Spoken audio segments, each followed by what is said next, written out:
আগের দিন যেরকম আমরা এই সিম্পল প্রিপোজিশন, ডাবল প্রিপোজিশন এবং কম্পাউন্ড প্রিপোজিশন নিয়ে আলোচনা করেছিলাম, যে সিম্পল প্রিপোজিশন যেরকম at, by, in, double preposition যেরকম ইনটু, অনটু, কম্পাউন্ড প্রিপোজিশন যেরকম behind, besides, between, beyond, but, after.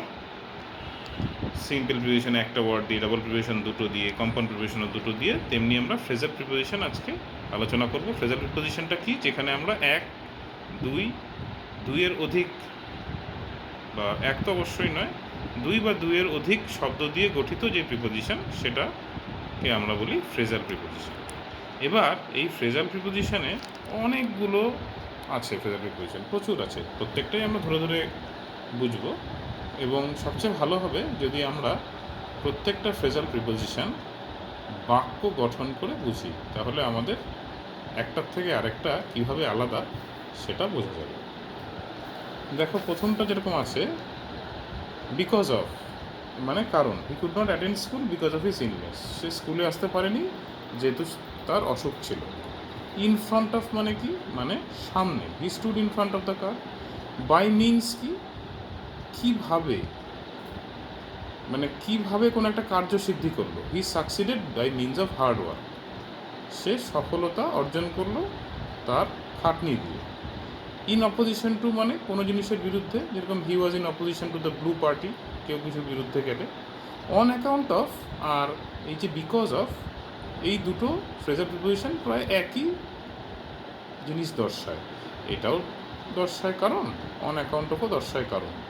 এই অন অ্যাকাউন্ট অফ এর বাক্য বললে আমাদের আরেকটু বুঝতে সুবিধা হবে। অন অ্যাকাউন্ট অফ যেরকম he could not go on account of his illness, সে যেতে পারেনি যেহেতু সে অসুস্থ ছিল। তা আমি যদি এখানে লিখতাম হি could not go because of his illness, অবশ্যই তাও হতো। তাহলে এই দুটো প্রিপোজিশনই একটা কোয়েশ্চেনে আমরা ইউজ করতে পারি। এই দুটো প্রিপোজিশন কিন্তু যে কোনো একটার একই মান, মানে যে কোনো দুটো এই দুটোর মধ্যে যে কোনো একটা লিখলে অ্যান্সারটি কারেক্ট হবে। অন অ্যাকাউন্ট অফ মানেও কারণ, বিকজ অফও কারণ, দুটোতেই আমরা কারণ দর্শাতে পারি। মানে কারণ দর্শানোর যদি কোনো প্রিপোজিশন এসে থাকে পরীক্ষায়, তাহলে আমরা on account of, because of দুটোই দিতে পারি। এরপরে হচ্ছে উইথ রেফারেন্স টু। এবার উইথ রেফারেন্স টু কথাটার অর্থটা, মানেটা কী? উইথ রেফারেন্স টু মানে হচ্ছে আমরা যদি কখনো কিছুর সম্বন্ধে বলি, ধরো this was said with reference to his election campaign, মানে সে যে ইলেকশনের ক্যাম্পেইন করছে তার সম্বন্ধে বলা হয়েছে। অথবা this was said with reference to his poor marks, সে যে অল্প নম্বর পেয়েছে তার ব্যাপারে বলা হয়েছে। তাহলে তার ব্যাপারে কোনো একটা কিছু আমরা যদি রেফার করি, কোনো একটা কিছুকে আমরা উল্লেখ করতে চাচ্ছি কোনো অন্য কিছু দিয়ে, তাহলে উইথ রেফারেন্স টু। এরপরে আসছে in lieu of. In lieu of মানে ইনস্টেড অফ। ইনস্টেড অফও আমরা ব্যবহার করতে পারি ইন লিউ অফ কথাটায়, আইএন তারপরে LIEU OF। যেরকম you will get a chocolate in lieu of an ice cream, মানে আইসক্রিমের বদলে তোমাকে একটি চকলেট দেওয়া হবে। তারপর ইন প্লেস অফ।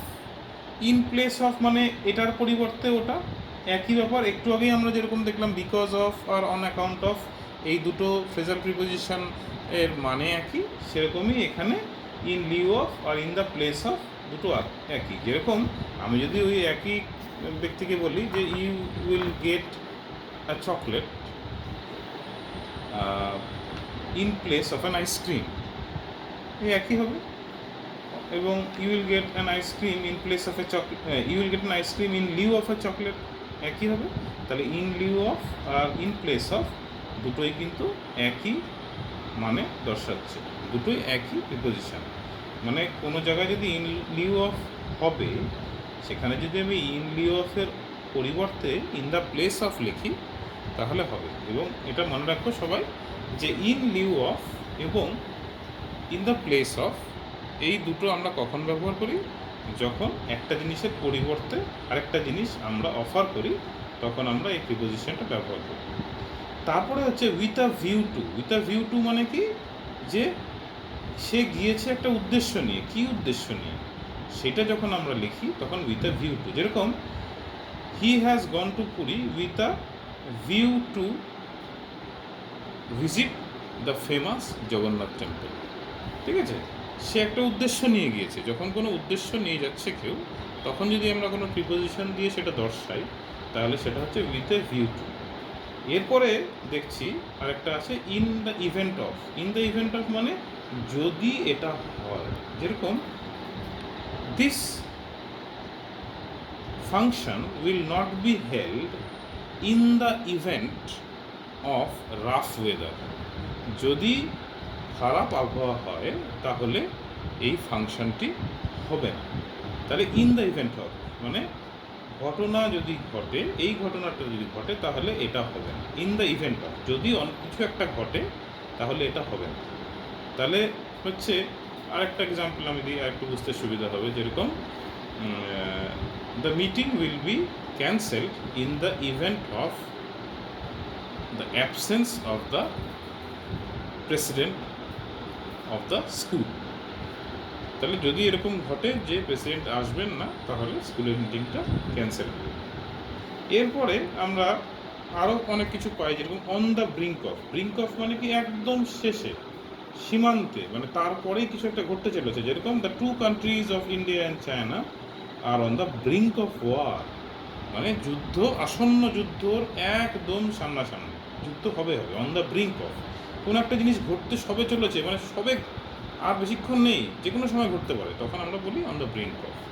যেরকম he was on the brink of becoming unconscious, মানে সে অজ্ঞান হওয়ার খুব কাছাকাছি চলে গিয়েছিল। ঠিক আছে। এরপর আমরা একটা ইউজ করি, সেটা হচ্ছে কি on the face of. On the face of মানে কি আপাত দৃষ্টিতে, মানে অন দ্য ফেস অফ যদি এরকম হয় তাহলে মনে হচ্ছে এটা হবে। অন দ্য ফেস অফ যেরকম আপাত দৃষ্টিতে দেশটিকে সমৃদ্ধ বলে মনে হয়। এরকম on the face of it the country seems prosperous. তারপরে হচ্ছে on the ground. On the ground মানে কি এই যুক্তির ভিত্তিতে।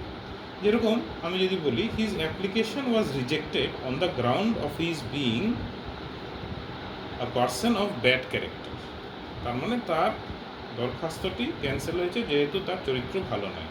অন দ্য গ্রাউন্ড অফ মানে কিসের ভিত্তিতে ক্যান্সেল হলো, কেউ যদি জিজ্ঞেস করে, it was cancelled on the ground of low marks. ঠিক আছে। বা the order was turned down on the ground of dishonest business deals, মানে কিসের ভিত্তিতে কোনো ঘটনা হয়েছে কেউ জিজ্ঞেস করলে তখন আমরা উত্তর অন দ্য গ্রাউন্ড অফ, এটা হলো এর ভিত্তিতে। তাহলে হিজ অ্যাপ্লিকেশন, আবার বলছি his application was turn down অথবা rejected on the ground of low marks. আর অন দ্য প্রিটেন্স অফ মানে কি ভান করা, ছল করা। যেরকম ধরো on the pretence of being a good student he was actually an informer. সে আদৌ স্টুডেন্ট ছিল না, সে একজন ইনফর্মার ছিল। বা on the pretence of being honest he was actually spying for his country, মানে অন দ্য প্রিটেন্স অফ মানে হচ্ছে ভান করা।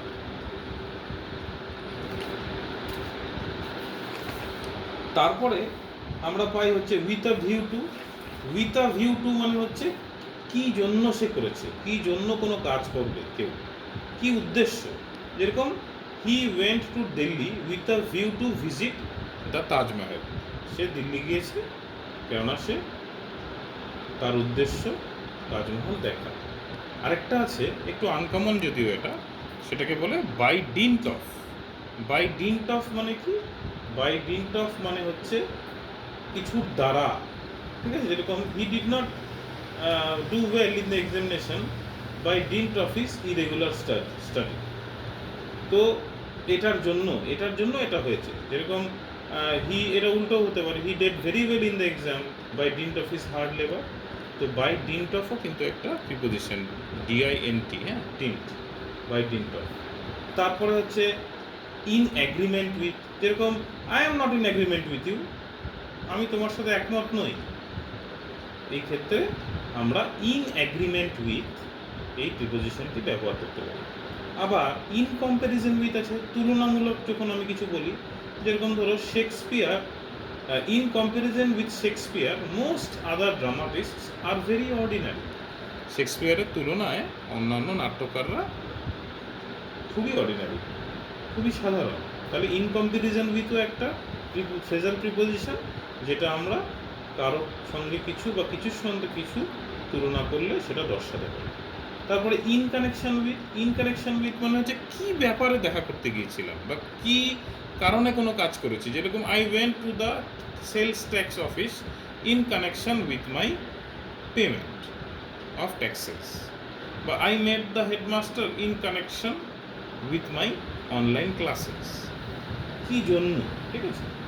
তারপর যে ইনকনসিকুয়েন্স অফ মানে কি, একটা কোনো কার্যের বা কাজের রেজাল্ট, যেরকম the student suffered in consequence of the corona infection spreading across the country. In consequence of মানে একটা কোনো কিছুর জন্য আরেকটা ফল বেরোয়, যেরকম করোনার জন্য স্টুডেন্টরা প্রচণ্ডভাবে ক্ষতিগ্রস্ত হয়েছে। The student suffered in consequence of the corona infection in the country. আবার in consideration of his tender age, ধরো ইনকনসিডারেশন অফ মানে কি, কাউকে বিবেচনা করা। ধরো the criminal was pardoned in consideration of his being a minor. Criminal কাজ করেছে একটা ছেলে, কিন্তু সে যেহেতু 18 বছর হয়নি, সেই ভিত্তিতে তাকে বিবেচনা করে তাকে ছেড়ে দেওয়া হলো। তাহলে in consideration of his tender age, আমি যে বললাম যে he was pardon in consideration of his tender age, অথবা he was pardon in consideration of his being a minor. In consideration of, তার মানে আবার বলছি, মানে বিবেচনা করা। তারপর হচ্ছে ইন কোর্স অফ মানে কোনো কিছুর মধ্যে আমরা আছি, যেরকম when he intervened we were in course of a serious conversation। যখন সে আমাদেরকে ইন্টারাপ্ট করলো তখন আমরা একটা সিরিয়াস কথা বলছিলাম। ইন কোর্স অফ, তাহলে ইন কোর্স অফ মানে কোনো কিছুর মধ্যে থাকা, যেরকম the bell rang when we were in course of completing the paper। তারপর হচ্ছে ইন কিপিং উইথ মানে কোনো সঙ্গতি রাখা, মানে একটার সাথে আর একটা সঙ্গতি, যেরকম his actions were in keeping with his promises. সে যেরকম শপথ করেছিল, প্রমিস করেছিল, ঠিক তার মতোই সে তার কাজ করবে, মানে সঙ্গতি।